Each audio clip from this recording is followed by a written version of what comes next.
Good afternoon, ladies and gentlemen. Welcome to our video. On today's topic, we are discussing the multi-level government between the United States and Cambodia. Introducing our members, my name is Davi. We have other two members, which is Marita and Pira. On today's content, there will be the introduction, compare and contrast of multi-level government between the United States and Cambodia.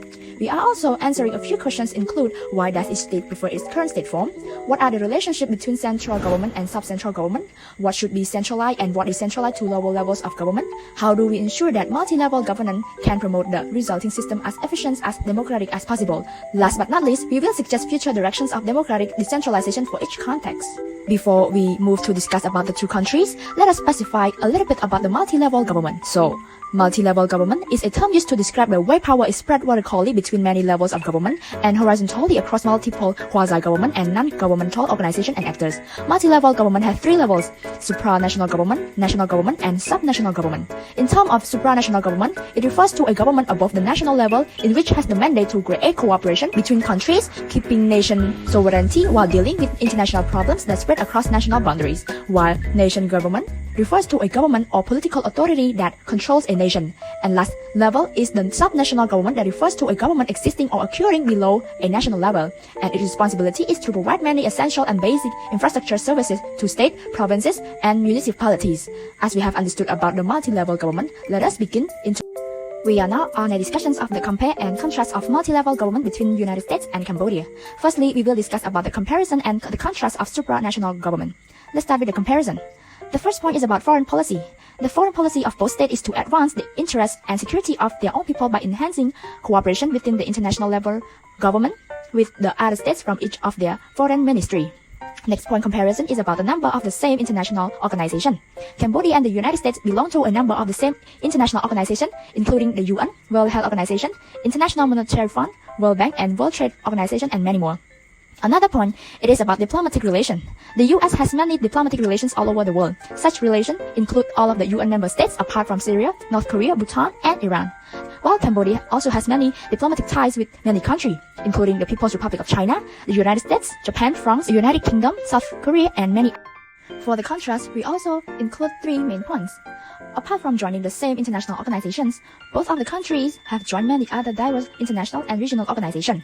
The United States have always played a big part in most of the organizations, and they have joined a lot more organizations than Cambodia did. While for Cambodia, since the state is a small developed country, there are limitations of joining many other organizations unlike the US. Next point discuss about the allies of both countries. The US has many allies such as Canada, the UK, France, Italy, Switzerland, Israel, and many more. The US established relations with most of the states in the world. However, for Cambodia, they have less diplomatic relations with countries around the world. We can see that Cambodia is mostly close with the ASEAN, which is a regional organization to them, as well as China, who is the global power that Cambodia has the strongest link to, and Cambodia is regarded as China's strongest ally in the region. However, China is a threat for the US because the counterintelligence and economic espionage efforts emanating from the government of China and the Chinese government party are a grave threat to the economic well-being and democratic values of the United States. Since the Chinese government is seeking to become the world's greatest superpower through predatory lending and business practices, systematic theft of intellectual property, and present cyber intrusion, the US is facing a very dead threat to its position as the hegemonic power. The last point is about influence. The US are the most powerful state in the contemporary world, so they influence and contribute many things to numerous other states through their international or so-called supranational government. However, for a developed state like Cambodia, the state cannot influence much as of the other, like the US. Nonetheless, Cambodia is a member of ASEAN, so we can conclude that they also influence their power in it. Up next, it is the national government. We shall start with the similarity. Firstly, we are going to discuss about the three branches of the government. The US and Cambodia have the same branch dividing the national government, including executive, legislatures, and judicial. In the US, the executive branch carry out and enforce law.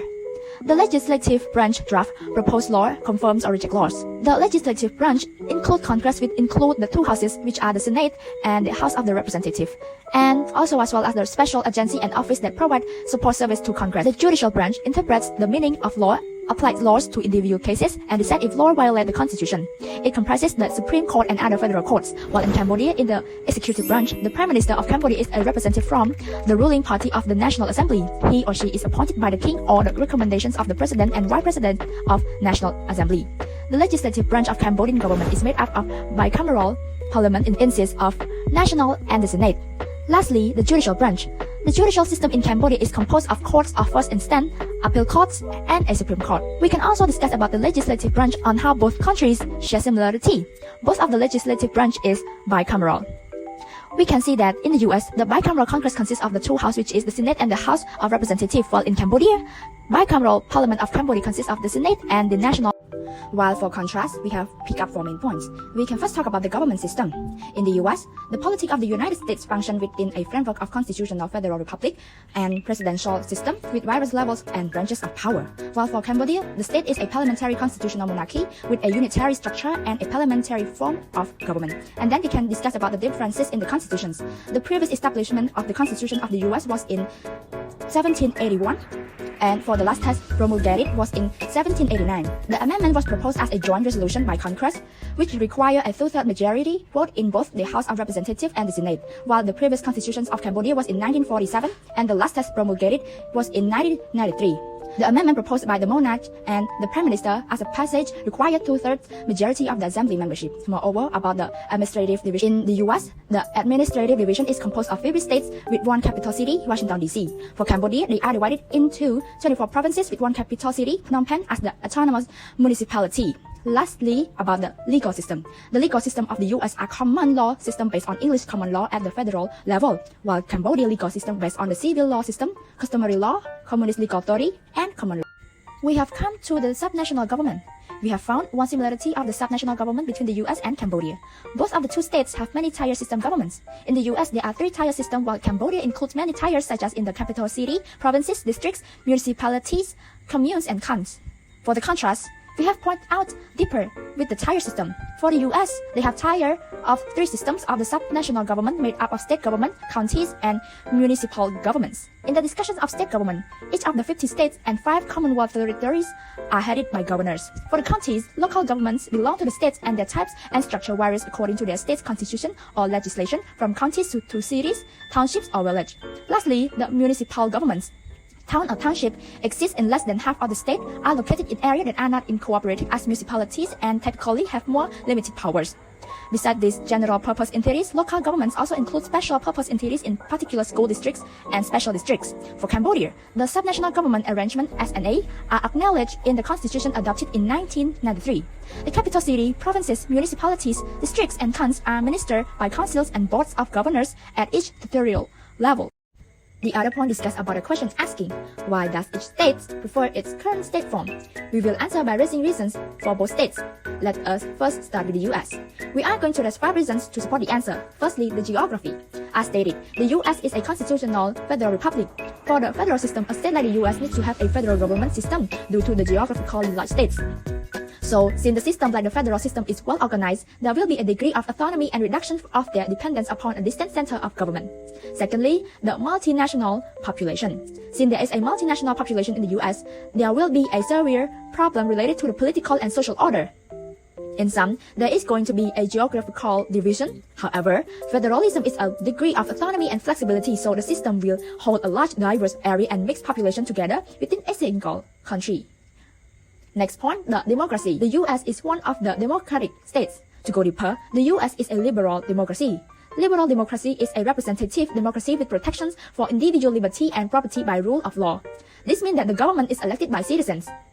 Voting in an election and contacting our elected officials are 2 ways that Americans can participate in their democracy. Hence, the right of the people is what must call for democracy in the US, and that's how democracy made the US today. Next, presidential system. Since the US is a liberal democracy and a free country, choosing a presidential system is a must for them. There are separations of the executive and legislative institutions of the government, a direct election of the president, and direct accountability by the people. Thus, the responsibility of the leader and the representative of the leader from the election of the people is what made the US today.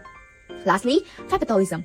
Capitalism and the economic growth is what drive the US, the world permanent superpower in the later half of the 20th century. As stated above, the US is a liberal democracy that gives a protection for individual liberty and property by rule of law. So the individual liberty rules are protected. This leads to the growth of the entrepreneur spirit of American-style capitalism, in particularly generated the kinds of innovation and growth that were exported around the world, helped along by globalization. As seen for now, capitalism is what made the US a world hegemony today with the system of the government that helps them. Next is Cambodia. We are raising 3 main points. Firstly, the geography.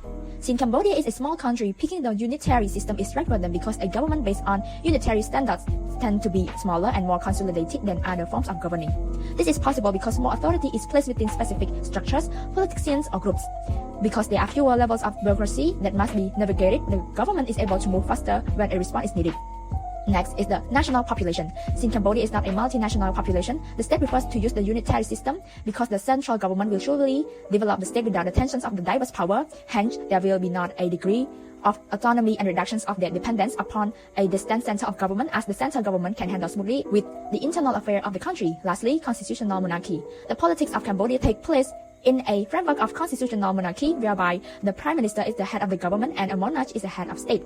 As we can see, Cambodia has a king, but the king has no power to rule, which is why the prime minister lets the government. Thus, the system creates what is Cambodia.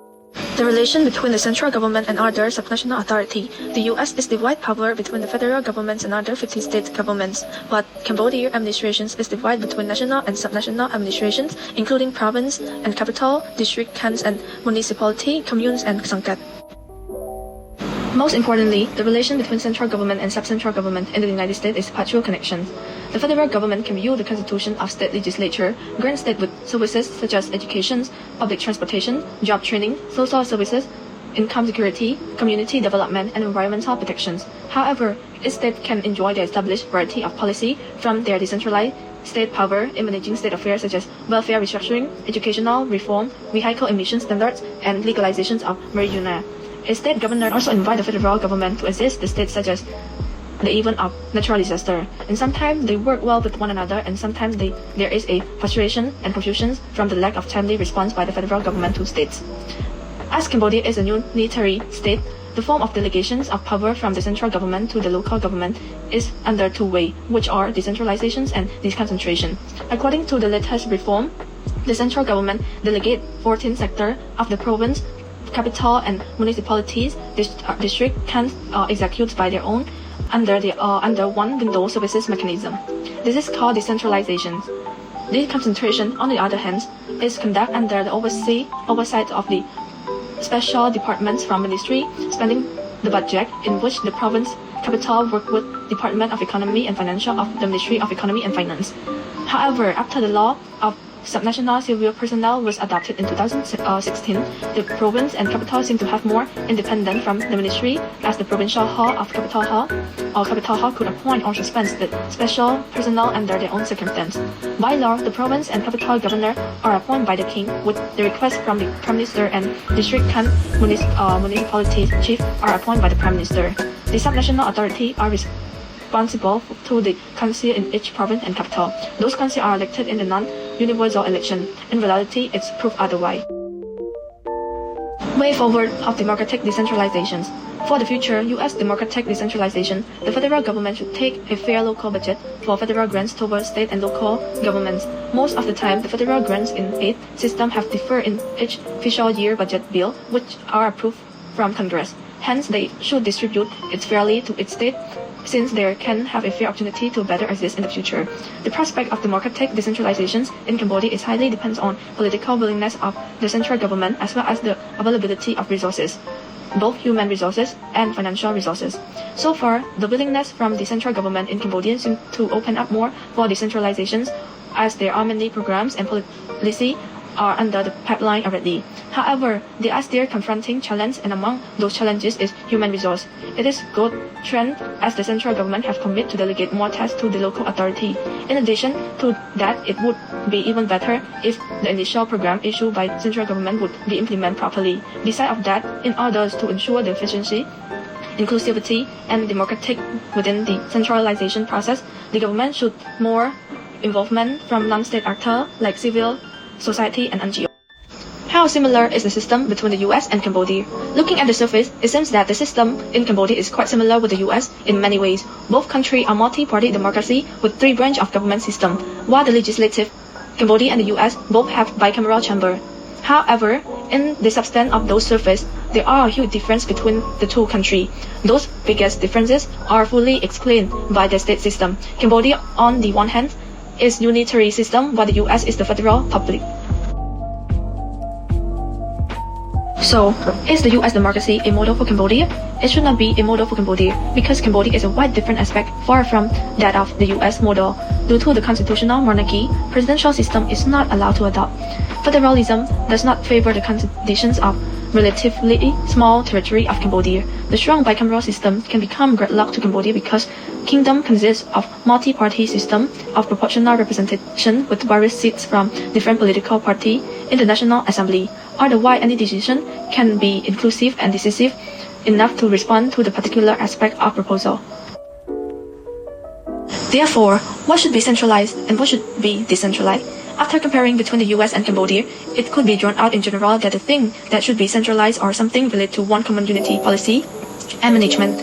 This is including the foreign affair, military, fiscal policy, and so on. The local authority should gain more authority on conducting the functionary public services like public health, public transportation, schooling, and etc. This could ensure that the people on the ground could get essential services from the authority timely manner and effectively. Moving on, we're going to discuss on how do we ensure that multi-level governance can promote the resulting systems as efficient and democratic as possible. So the concept of multi-level governance refers to the recognitions of the dispersion of authority between states. It also ties together the decentralization of European Union and the comparative politics as well. Prior to this, most of the concept related to the dispersions of authorities that were exclusively applied to the states. Although it does not distinguish between regions and local governments, but the concept of multi-level governance still does not imply that one level government is more or less centralized. The theoretical structures of government is typically conceptualized as a choice between federal or unitary system. The difference between a federal government and a state is that the federal systems in the United States, the central government can't change the structures without affecting the regional units. On the other hand, in a unitary states like Cambodia, the central government can make changes without affecting the regional units. As a federal government is typically characterized as a structures where the central government's functions are divided between the regions and the central government. This type of government ensures that the dual sovereignties of central states government and region is protected against change. To ensure that multi-level governance can promote the resulting system as efficient and democratic as possible is that to make the design and implementations of multi-level governance that is effective and efficiency. So this can help improve the efficiency of the country's public policies and also reduce the risk of conflict. It's also important to develop effective coordination mechanism between the various levels. In both countries, the United States and Cambodia, multi-level governance is very important as it allows the government to control on the federal and the unitary state governments. In order to improve the efficiency and effectiveness of the government as democratic as possible, the states such as United States and Cambodia should consider the various aspects of the multi-level governance during the audit process, which this can help them to identify the areas of weaknesses and improve the effectiveness of their operations. As in the real case below, we would like to bring our attention to check about the roles that ensure the multi-level governance that can promote the resulting systems as democratic as possible by analyzing the democracies, human rights, and governance in the United States and Cambodia. First, we would like to bring our attention to the superpower country such as the United States and to show the resulting system is efficient and democratic under the strategy of the United States Agency for International Development. So let's get started. The protections of human rights and democracy governance are two of most critical factors that contributed to the sustainable development. Developing countries with weak or ineffective government institutions are more prone to civil war and violence and crime. Through the launch of the democracy of human rights, governance, and strategy, the USAID has been working to strengthen promote their democracy in the developing countries as well. This strategy involves the working with the civil society and other organizations to ensure that the rights of individuals and groups are being protected. It also aims to strengthen the digital safety and also security of these countries and the protections of human rights and vital components of the sustainable development, as it can help to prevent the conflict and promote economic growth as well. Developing countries that have democratic freedoms are more peaceful and prosperous. Moreover, the United States is committed to supporting the advancement of these values through the various programs and activities in which this aspect can ensure that multi-level governance can promote effective democracy in the United States. Lastly, we're moving on to Cambodia that have the different states formed from the United States, which to ensure the multi-level governance in Cambodia is that we can promote the resulting system as democratic as possible by taking a look at the political will and capacity of the government in Cambodia.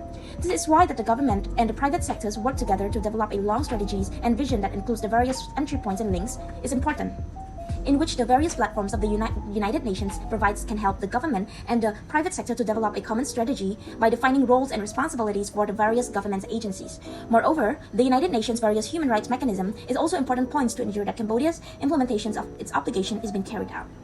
These includes establishment of strong national ownership and also the protections of rights of all individuals to ensure the resulting systems as democratic as possible. Lastly, we're moving to an end of our topic, which is the suggest future directions of democratic decentralization for each context. As for our recommendations for the future directions of democratic decentralization, first we have to know clearly about the terms of democratic decentralization. And what is it? Decentralization is a process that involves the exchange of power between local governments and central governments. It aims to strengthen democracy by extending the reach of democracy and improving the quality of public services. The concept of decentralization involves the transferring various levels of authorities and responsibilities to the local governments. It can be done through various forms such as delegation, decentralizations, and also transfer of power. Decentralization also has a various dimensions that reflect the progress that has been made in achieving its goals. As for the future directions of democratic decentralization within ideas of our teams, the United States is the objective of the USAID's development assistance, which this is the key concept to expand the legitimacy of the political systems in the countries where it was working, which is simply beside decentralization. Democratic decentralizations also involve the exchange of power between local governments and central governments. This aims to strengthen democracy and improve the qualities of public services. That these include the administrative decentralization, financial decentralization, political decentralizations as well. By this, it allows the participation of diverse groups in the making decision process with a various advantage of decentralization. And it is also important that the authorities beyond the local level support the legitimate empowerment and legitimacy of the local governments. And this can be done through the genuine political sharing.